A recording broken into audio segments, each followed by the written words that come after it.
What's up, sensory superheroes? My name is Annareth. I'm an occupational therapist working with children here on the Sunshine Coast.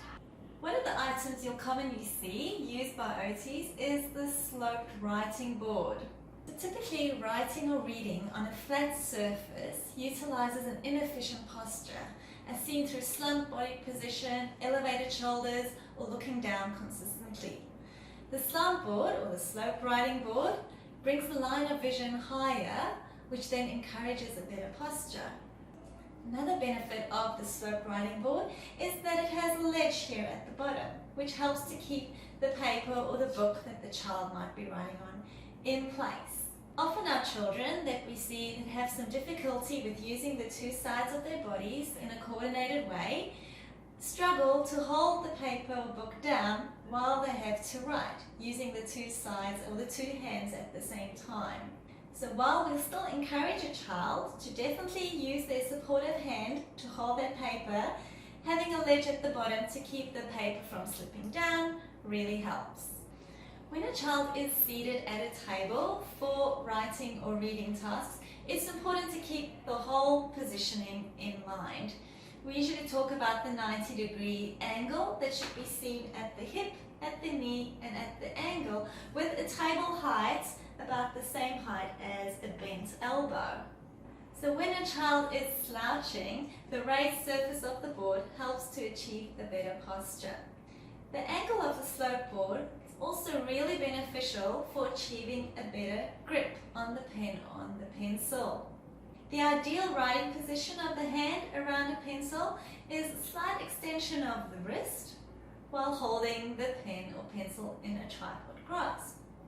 Often children with difficulty maintaining their posture while seated also have difficulty with holding their pencil and controlling that when writing due to incorrect positioning of the wrist, often having a flexed wrist position and trying to write like this.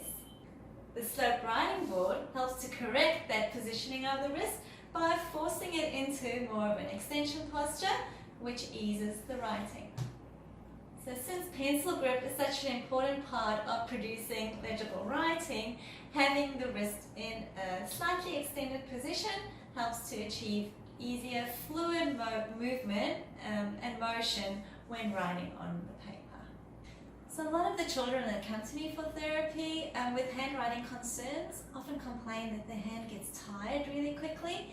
And if you have a look at the positioning of their wrist and fingers when writing, which is often that flexion posture and slouching over, they don't get the support they need for their wrist, with a lot of strain on those muscles, causing them to fatigue really quickly. Whereas the raised surface of the slope board provides the support needed on the ulnar side of the wrist, putting it in a better position and easing writing for more comfortable movement. So the slope board is not only beneficial for writing and improving the pencil grip, but also good for reading. Often excessive strain are placed on the eyes when reading on a flat surface, and difficulty maintaining an upright posture when with children slouching over to be able to read. While the slope board raises that level of reading and produces less strain on the eyes with improved visual tracking. So the slope board is a great tool, not only for use in occupational therapy times, but at home for homework, at school during the classroom, as the child uses the slope board and has more efficient and more comfortable writing and pencil grip and position.